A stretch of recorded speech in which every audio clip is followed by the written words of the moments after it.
4 years ago on this channel, I made a video titled "Your Study is Shit."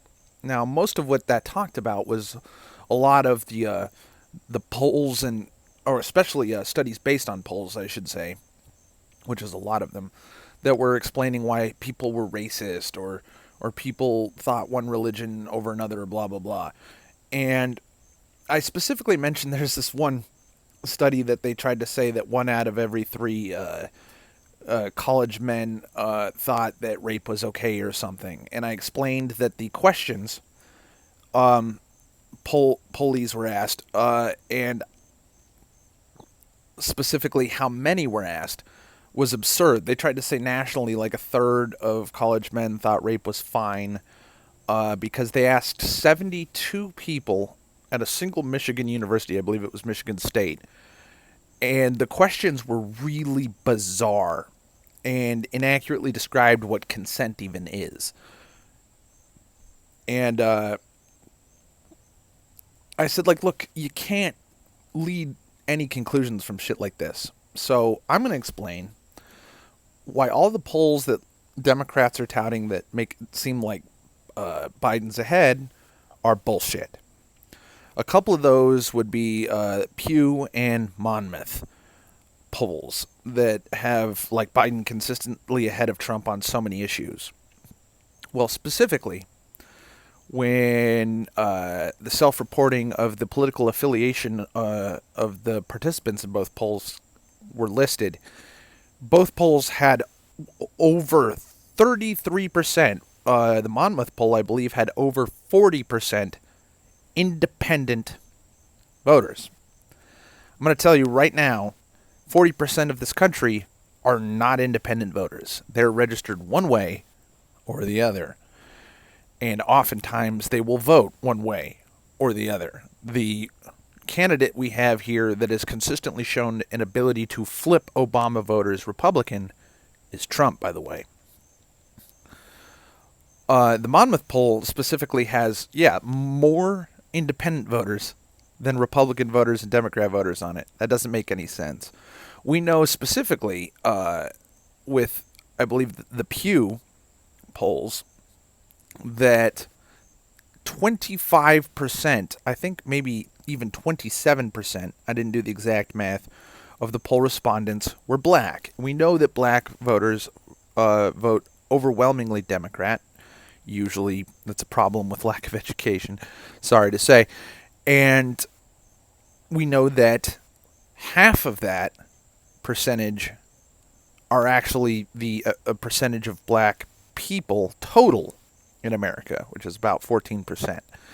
So already they're oversampling certain demographics by a lot. There's not that many independent voters, assuming that all these voters are answering accurately the way they're registered to vote. And not that many voters are black. And I don't believe that Biden is going to swing as many black voters as he thinks, even after all of this BLM racketeering bullshit that's been going on lately. So already we're seeing a problem with these polls. Now, what's another thing that I mentioned as in problems with methodology and polling? And that is sample size. Now, I'm not a statistician, and I've been assured by some people that these polling samples are large enough to be statistically significant when put across the entire United States. But I'm just going to say, the Pew poll had like 1,500 respondents, and the Monmouth poll had like 3,500 respondents out of a country of 300 million, where like at least 15 million people are going to vote. I think, wait, no, I'm retarded. Didn't like 80 million people vote in the last fucking election? I probably should have looked that number up. But it's a lot. It's a lot more than 3,000. It's a lot more than 1,000. It's a lot more than 10,000. And how many times have we always been assured the silent majority are out there and that polls are iffy? All the polls in 2016 showed at least a 5-point lead for Hillary Clinton, and Trump beat her by about 4 or 5 points. Now, a lot of people, I'm going to say this one more time, I've had to say it 1,000 times, but I still notice that Democrats, again, are extremely uneducated and have absolutely no idea how voting works in this country at all in a national election. Believe that because Hillary got a very large amount of votes more than Trump, that they were somehow robbed. I believe she almost got like 3 million more votes. Here's the problem: California alone can account for that change or excuse me, that difference in voting in terms of raw human numbers, population. At least California and New York can account for that. Now, there are actually more than 2 states in this country. There are 50. And each of those states has a certain amount of electoral votes. Now, California and New York have the most electoral votes by a fucking lot. And Trump beat Hillary Clinton in electoral votes by a fucking lot. And the reason why is because he won 30 states to Hillary Clinton's 20 states. Trump almost got 1,000 more districts than she did. He got almost 1,400 districts, and Hillary Clinton got less than 18. I think more than 1,500. God, I haven't looked at these numbers in forever. But the point is, it's somewhere around 8 to 900 more districts. Hillary Clinton didn't even get 800 districts total. The fact of the matter is that only major metropolitan areas even vote Democrat.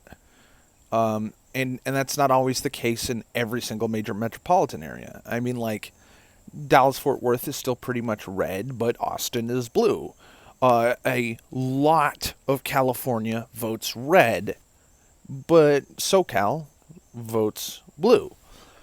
There's a reason why California very oftentimes will have a Republican governor, but has almost all of their representatives, but not all of them, but most of them, will be Democrat, and oftentimes their senators will be Democrat, but somehow enough people will show enthusiasm in a gubernatorial race to elect a Republican in a state that you wouldn't believe that was possible, but it actually happens decently often over the past 30 years. Democrats don't realize that they are not the majority at all. And that their Obama kind of strength is about the peak of their power over the last half a century. That really the reason why Republicans keep winning national elections is because there really is more conservatives than Democrats. But you get people like Cenk Uygur trying to say that most of the country is progressive. Now, when he says that, he doesn't mean most of the country is socialist, or that most of the country are racial extremists, or most of the country are radically anti-gun, because that's not true. Most of the country is not for massively increased taxation. In fact, very often, if you ask people, do you want universal health care? Yeah, a lot of them actually will say yes. But when you tell them how universal health care is paid for, overwhelmingly, all of a sudden, they change their mind. If you explain to them what Medicaid is and then Medicaid for All is, they usually just want the former, not the latter. Every single advantage that progressives have is dependent on the political ignorance of the public, which is part of the reason why it's absolutely hysterical. Why they try to claim that the less educated voters are Republican, and the reason they base this on is, less Republicans have gone to college. And meanwhile, what are we talking about constantly about the state of American universities? Is that they're garbage. The value of a degree, just in general, let alone a liberal arts bullshit degree, has gone down. That the value of trade schools or simply industry experience, even if you had to work yourself up from the ground up, matters a lot more than that degree anymore. Because the actual value of the worker with a degree has reduced over time by a lot. And that doesn't even say anything about exactly what they learned in college. Did they take, interpretive dance therapy, shit like that. And lastly, most people are not okay with rioting. Most people are not okay with the so-called anti-fascist movement. And it's almost impossible to gauge that public opinion accurately as a layman, because what do you have to look at? Social media, which is massively censoring people.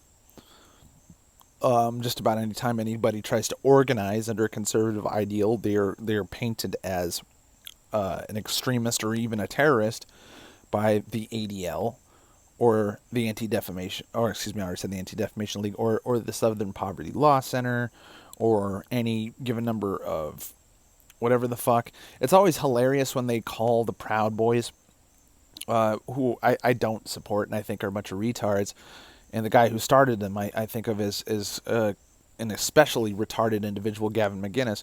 They were never white supremacists. They were always described as Western chauvinist, and their members have always been diverse. A lot of those famous Proud Boy knocking out an Antifa retard videos that you see online, you'll see a Hispanic person or a Hawaiian person or, usually the only people that Democrats can count on to stay out of these conservative movements ethnically are blacks. Somehow they've always been able to keep the blacks under the plantation. They've been able to pimp racism and racial differences and racial paranoia consistently with blacks over the decades since Jim Crow. And in fact, I would say that race relations are worse now than they were in the 1960s, because a lot of people also don't remember that institutional racism and shit mostly often wasn't a problem in the northern states. Maybe a little bit more in New York than a lot of the other northern states, sure, but whenever you want to look at sit-ins and people trying to bar school integration, whenever you're going to look at riot police hosing down protesters, you're looking at Alabama, you're looking at Missouri, you're looking at Florida, you're looking at Georgia, you're looking at Texas, you're looking at former Confederate southern states, all of which, by the way, have massive black populations that vote for the Democrats that were manning those hoses, that vote for the Democrats that were under those KKK sheets at the time. Jim Crow, slavery, the people who started the first gun control, which, by the way, was to keep guns out of the hands of black people. The actual voter suppression laws that did exist way back in the day were to keep black people from voting, and they were all instituted by Democrats. And it is an actual complete fucking myth that there was any kind of major shift in the parties in the 60s. That actually didn't happen. You can look at the voting records of everybody who was Democrat before and after in the transitionary period. They all were voting the same. On and on it goes. It was just overall,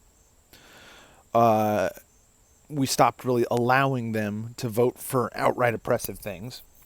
But even up till 1994, who was putting up those crime bills that had things like 3-strike laws, that had mandatory minimum sentencing for drug offenses and minor drug offenses and nonviolent drug offenses? Up till 1994, who were the people sponsoring those bills? Who were the people supporting those bills? The Clintons. And the famous 1994 crime bill, the famous super predator bill, where Hillary Clinton described black people as super predators in defending the bill. That bill was literally written by Joe Biden.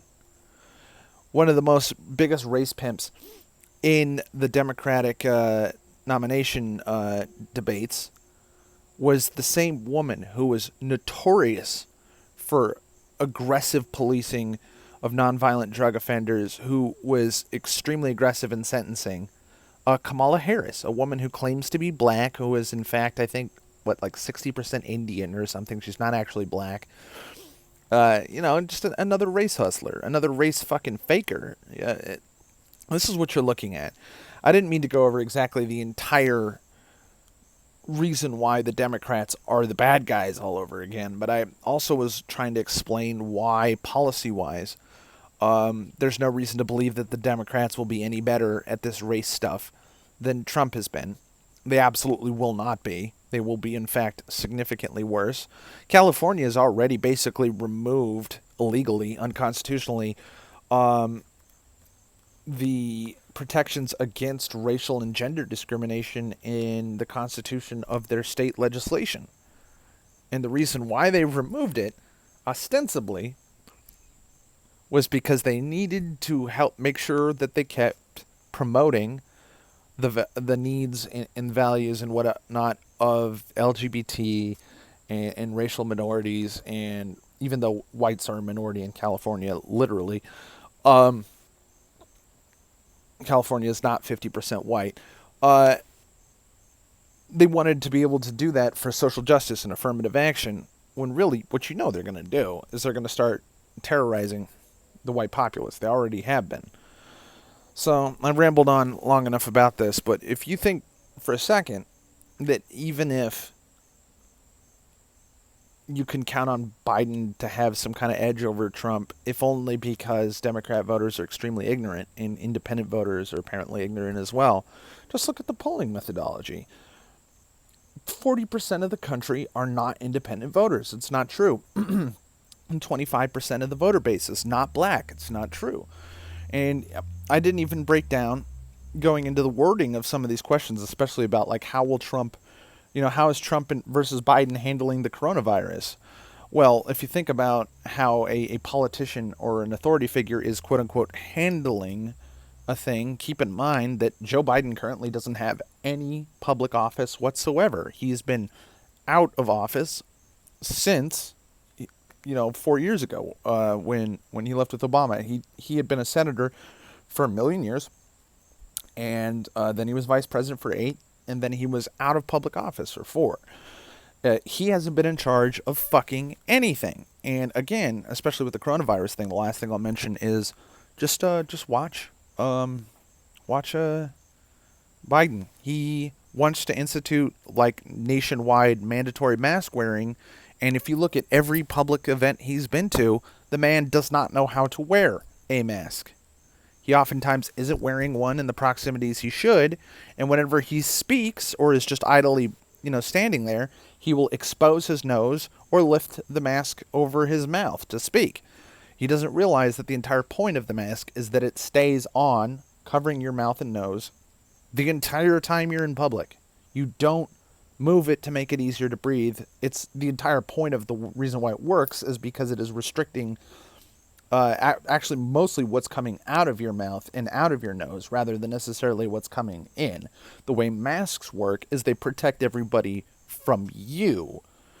And that's only assuming that they work that much at all when social distancing and of course washing your hands. You would be better off, by the way, not wearing gloves and just constantly sanitizing your hands and never touching your face when you're out in public than wearing gloves, because you don't wash gloves and you may not have proper care when taking the gloves on and off, and you may think because you're wearing gloves you don't need to wash your hands after handling the gloves. Gloves can actually give you bad sanitation habits because you have an improper idea of what the gloves can do. The same is true for masks. If you do not use the mask properly, you completely defeat the purpose of the mask in the first place, and you might as well not be wearing one. The masks only work literally if everybody is wearing them at all times. And again, if you look at all these Democrats who say, people of color and whatever don't have to wear masks if they don't want to, but at the same time, if there's a district or state order that, in order to have a peaceable protest or whatever, you can't be masked, you have to be identifiable, well, then they're always going to, but then they say, people of color are allowed to wear masks if they want to because of institutional racism. You need to realize, at the end of the day, that Too Long Didn't Watch Again of this is all progressives ever do is lie, 100% of the time without exception. You can not just look at the things they say, but look at the polls that they pimp, and you'll find out that that's not accurate. It's not true. Thanks for watching.